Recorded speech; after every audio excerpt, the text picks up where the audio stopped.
옛날 성경에는 출애굽기 이렇게 돼 있었죠. 지금도 그렇구나. 요거만큼은 이렇게 해놨네요. 출애굽기인데 이집트 탈출을 했던 기록을 출애굽기에 다 담고 있습니다. 그다음에 신명기, 레위기는 뭐 레위족 지파를 통해서 제사에 관한 그런 그 규례를 잘 정리해서 말씀하신 거고, 민수기는 뭡니까? 민수기는 민족의 수를 기록한 책이다. 그래서 민수기가 됩니다.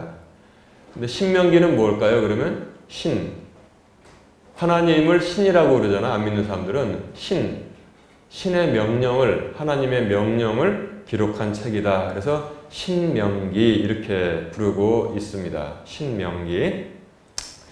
자, 그런데 이 신명기는 구약의 핵심 중에 핵심이라고 저는 생각을 해요. 구약의 핵심은 모세오경, 그리고 예언서, 성문서 이렇게 되어 있지만, 그래서 이제 타나크라고 하잖아요. 타나크는 타에서 T는 토라를 말하는 거예요. 토라는 모세오경, 율법서를 토라라고 합니다. 그 다음에 N은 느비임. 그래서 이제 나비가 예언자라 뜻인데 그 복수로 해서 느비임에서 이제 예언서. 그 다음에 끝에 있는 K는 케투빔. 그래서 케투빔은 성문서, 욥기, 시편, 잠언, 전도서 그런 걸 갖다가 성문서라고 합니다. 세 개로 이렇게 분야가 나눠져 있어요. 그런데 구약에서 하나를 그러면 골라라 그러면 율법서를 골라야겠죠. 모세오경. 모세오경 진짜 그 중에서 또 힘드네. 하나를 골라라 그러면 구약에서 핵심은 신명기라고 저는 봅니다. 신명기를 보고 신약에서 그러면 마태복음부터 해서 요한계시록까지 다 있는데 신약의 핵심은 무엇일까? 보면은 로마서가 신약에서 가장 우리의 신앙의 건전한 교리를 잘 정리해서 주고 있기 때문에 구약에는 신명기 핵심이, 그리고 신약에는 로마서가 된다. 이렇게들 이제 다들 의견들이 일치하고 있습니다. 그리고 또 신명기 중에서 핵심을 고를까 하면은 오늘 본문 말씀이 전하는 것, 사람이 빵으로만 살 것이 아니요 하나님의 입에서 나오는 모든 말씀으로 살 것이니라. 이것이 바로 핵심 중에 핵심이라 이렇게 생각합니다. 근데 신명기 전체가 전하고 있는 그런 주제는 무엇이냐면, 첫 번째는 과거를 회상하라는 것입니다. 여러분, 이스라엘 백성들이 이집트에서 나와서 광야를 지날 때 항상 주님을 찬송하면서 감사하면서, 우리 권사님 말씀처럼 항상 감사하고 감사하면서 갔습니까? 아니면 맨날 원망불평 하면서 갔습니까? 원망불평이 더 많았단 말이에요. 이상하잖아요. 그리고 갔기 때문에 이 신명기의 주제는 두 가지를 말씀하고 있는데, 너희들이 기억해봐라.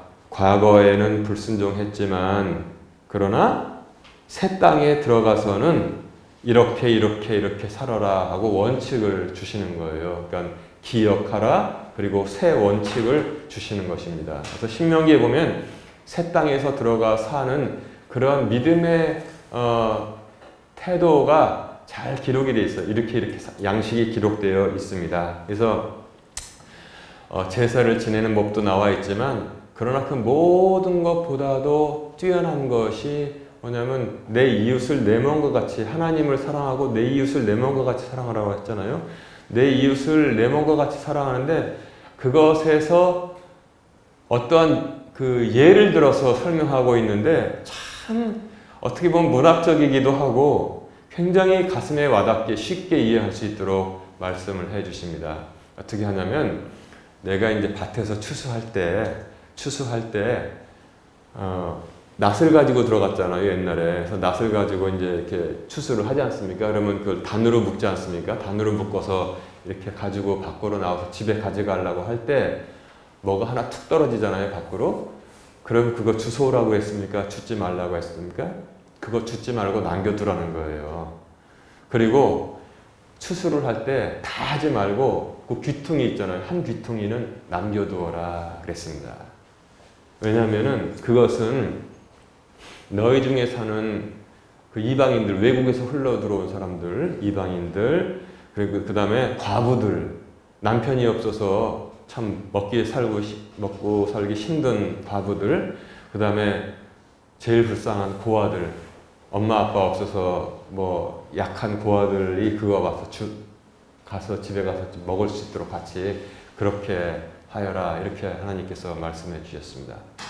또 그리고 너희가 감람나무를 떨 때 추수하면 뭐 이렇게 포도나무도 따고 아까 우리가 먹은 빵에 들어간 그 감람 올리브도 추수하잖아요. 그때 나무를 흔들어서 우수수 떨어지지 않습니까? 그러면은 몇 개 또 남잖아요. 그것은 다 살펴봐. 저기 하나 있다 해서 더 따지 말고 놔둬라. 엉성하게 추수해라 이거예요. 여지를 남겨둬라. 그러면은 하나님께서 어떻게 복을 주시겠다고 했냐면 이게 기가 막힙니다. 그렇게 하면은 여호와께서 너희들에게 복을 주시는데 너희의 떡반죽 그릇이 복을 받을 것이다. 가득가득 부어주실 것이다. 이렇게 말씀을 해 주십니다. 그래서 저는 이러한 신명기의 말씀에 비추어 볼 때 요즘 세상은 점점 그렇게 안 돼요. 살벌해져 갑니다. 옛날에는 말입니다. 이 손가락 사이로 세는 게 많았어요. 기업을 해도 뭐예요? 이렇게 하다못해 월급날은 봉투를 주잖아요. 그 남편들이 이제 이렇게 딱 가져와서 폼 잡지 않습니까? 그러면 그날은 이상하게 엄마가 고분고분 바가지 긁던 엄마가 이상하게 그날은 고분고분. 그리고 또 특징이 있잖아요. 술을 또 한 장 또 걸치고 들어오지 않습니까? 그래가지고 호기를 부리면서 와봐 갖고 공부 열심히 했나? 그래서 뭐 맛있는 거 하나 먹으러 가자. 그것도 나가고 그렇게 살았잖아요. 그리고 그 남편들이 오면서 그래서 조금 해가지고 싹 빼가지고 뒷주머니에다 넣어가지고 비상금 만들기도 쉽고 그렇게 했는데 요즘은 그냥 계좌이체로다가 딱딱 보내주니까 국물이 없잖아요. 그냥 그대로 통째로 딱 들어가서 딱딱.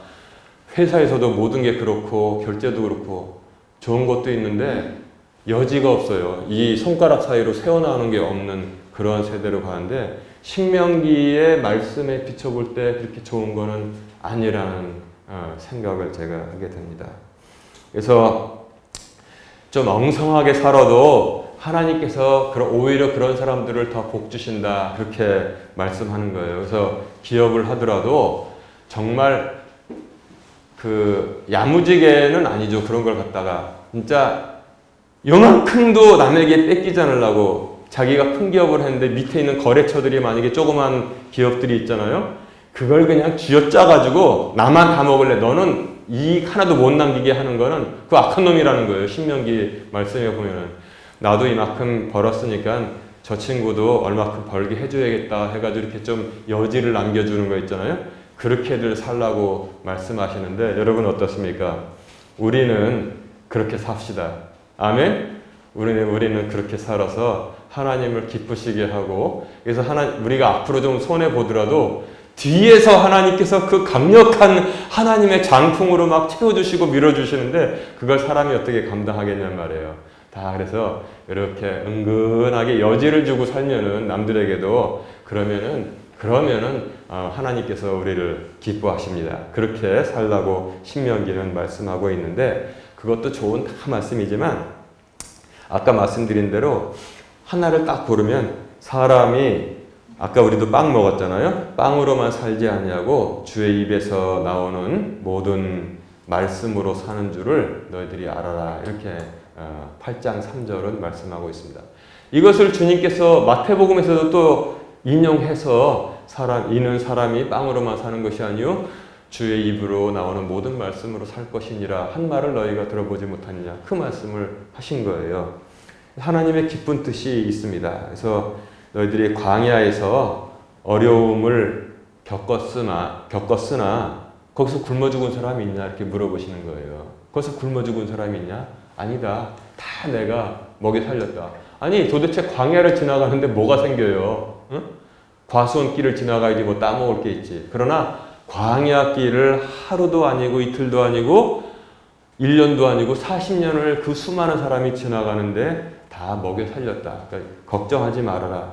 그러나 너희들은 빵만 먹고 사는 개돼지가 아니라 하늘의 말씀을 듣고 사는 존재라는 사실을 잊지 말아라. 그렇게 말씀하시는 거예요. 그래서 이제 신명기에는 결국 또 하나의 주제로 넘어가면은 주 너희 하나님을 항상 기억하라 이것입니다. 주 너희 하나님을 항상 기억하라. 사람은 오직 하나님과의 관계를 제일 먼저 생각하고 회복하고 유지할 때 비로소 제대로 된 삶을 영위할 수 있다는 사실을 여러분 꼭 알아야 됩니다. 사람은 오직 하나님과의 관계를 이 관계 이거를 먼저 생각하고 유지할 때 이게 생명선이 되어서 온전하게 살 수 있다는 사실을 지금 성경은 알려주고 있습니다. 이 말씀을 지금 언제 어느 위치에서 주고 있습니까? 애굽에서 이집트에서 탈출해서 광야를 다 통과해서 이제 어디냐면 좀 있으면 젖과 꿀이 흐르는 땅으로 들어가기 바로 그 앞에서 주신 말씀이에요. 그러니까 자 보세요. 여기 그 좋다 이거 그림이 소망의 길. 여기는 아주 그냥 광야의 길을 불뱀들이 다니고 전갈들이 불뱀에게 물리면 사람이 얼마나 막 고통스럽겠어요. 끔찍하죠, 끔찍해. 제가 몇 년 전에 뱀이 부뚜막에 올라와 있었대요. 근데 새벽에 물 마시러 나가려고 하다가 뱀을 팍 밟은 거야. 나 그렇게 무슨 살모사에 물렸는지 그랬는데 발바닥을 물렸어요. 그래서 신방을 갔더니 발이 퉁퉁 부었는데 그 되게 두드려 맞은 것처럼 핀멍이 들어있더라고요. 그 독이 그걸 죽인 거예요.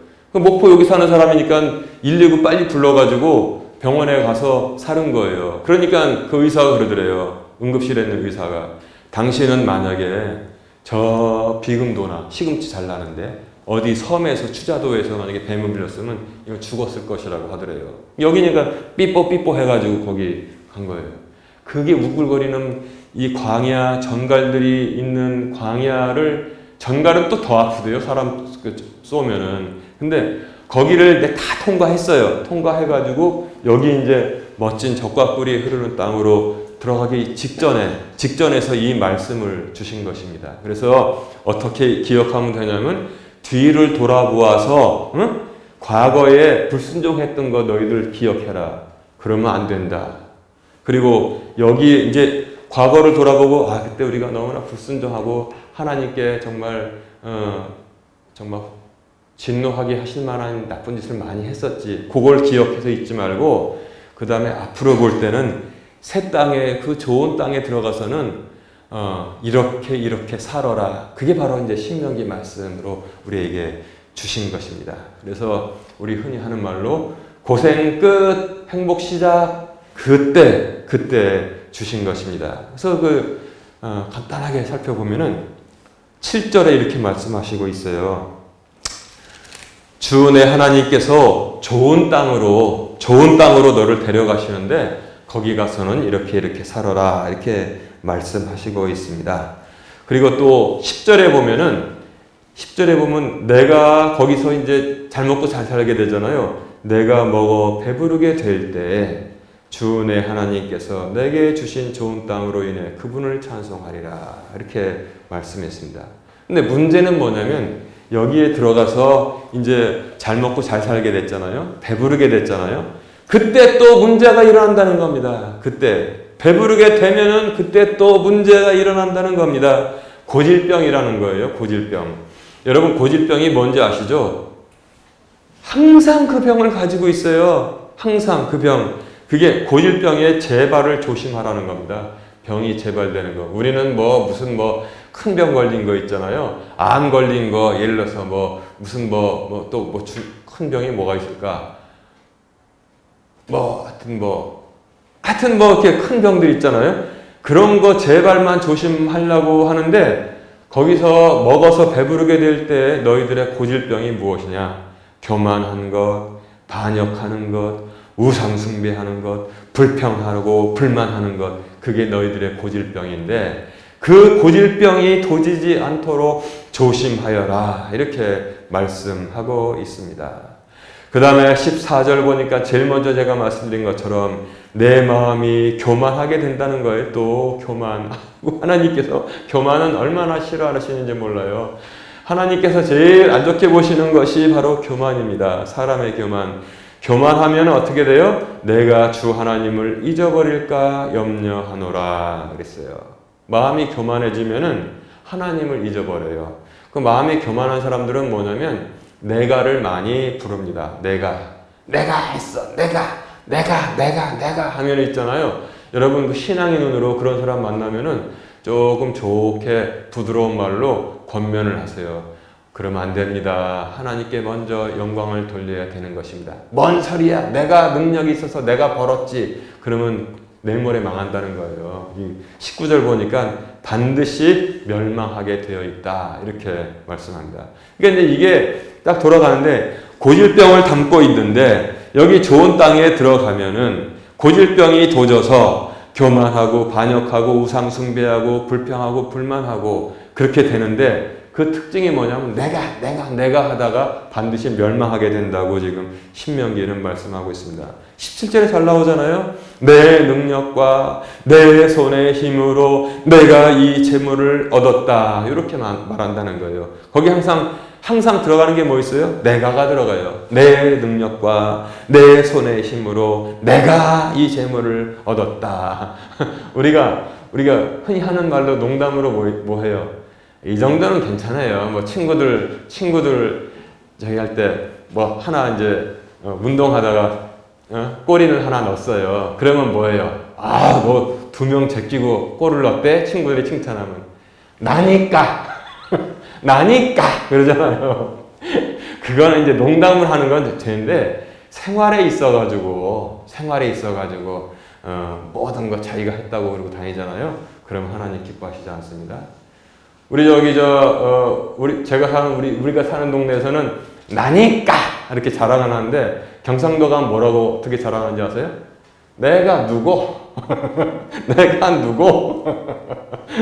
이렇게 자랑한단 말이에요. 뭐 이렇게 친구들끼리 묻자고 하는 건 괜찮은데 하나님께 대해서는 절대 모든 영광을 하나님께 돌리는 것이 진정한 믿음이다. 이렇게 성경은 가르쳐주고 있습니다. 그래서 이제 이 처방은 무엇이냐? 이런 고질병을 우리도 가지고 있어요. 이스라엘 백성만 가지고 있는 게 아니라 우리도 고질병을 가지고 있습니다. 우리 흔히 그러잖아요. 무슨 부자라고 그러지? 벼락부자라고 그러나? 쫄부라고 그러나? 하여튼 엊그저께까지 포장마차 끌고 다니다가 어떻게 하다가 돈 좀 벌었어요. 뭐 로또를 맞았던지 뭐 했던지. 그러면 그 보통 사람들이 100명 중에 하나가 하나님께서 내가 너무나 불쌍하니까 이렇게 해주셨습니다. 그냥 하나님께 감사하고. 그러면 더 도와주고 싶잖아요. 근데 나니까 내가 언젠간 이렇게 될 줄 알았다니까. 그리고 거기에 딱 이러고 뒤로 막 제끼고 다니면은 괜히 꼴 보기 싫잖아요. 하나님 보시기에도 마찬가지라는 겁니다. 그래서 그 처방은 무엇이냐? 이런 고질병을 우리가 다 가지고 있는데 처방은 18절에 나와 있습니다. 오직 너는 주 내 하나님을 기억하라 그랬어요. 하나님을 기억하기만 해도 그 사람 망하지 않습니다. 여러분 하나님 기억하면은 망하지 않아요. 이거 간단한 처방입니다. 또 하나의 처방은 예를 들어서 먹고 사는 거 걱정될 때는 무슨 처방이 있어요? 공중에 나는 새와 그 다음에 들에 핀 백합화를 쳐다보라 하겠어요. 그게 처방이에요. 그게 구약에서는 안 망하는 처방은 뭐냐면 오직 너는 주 내 하나님을 기억하라 이렇게 말씀하고 있습니다. 여러분 어떻습니까? 잘 돼도 안 돼도 어려움에 처해도 하나님께서 높이시고 어마어마한 것들을 부어주셔도 당신들의 하나님을 기억할 수 있겠습니까? 이거 할 수 있겠습니까? 이거 여러분들 할 수 있으면 하나님께서 복을 주실 것입니다. 아멘? 주님을 기억할 수 있겠습니까? 이것이 바로 망하는 길로 들어가지 못하게 경계해 주고 있는 경계석이라는 사실을 여러분 꼭 기억하십시오. 오직 너는 주 내 하나님을 기억하라. 하나님을 기억하면은 맑은 날이나 비 오는 날이나 부할 때나 가난할 때나 부할 때나 하나님을 기억하면 망하지 않고 살 수 있다고 말씀하고 있습니다. 온전한 삶을 원하신다면 그대 온전한 믿음을 가져라. 이렇게 제가 말씀드리고 싶습니다. 온전한 믿음으로 온전한 삶의 복을 이루시기를 주님의 이름으로 축원합니다.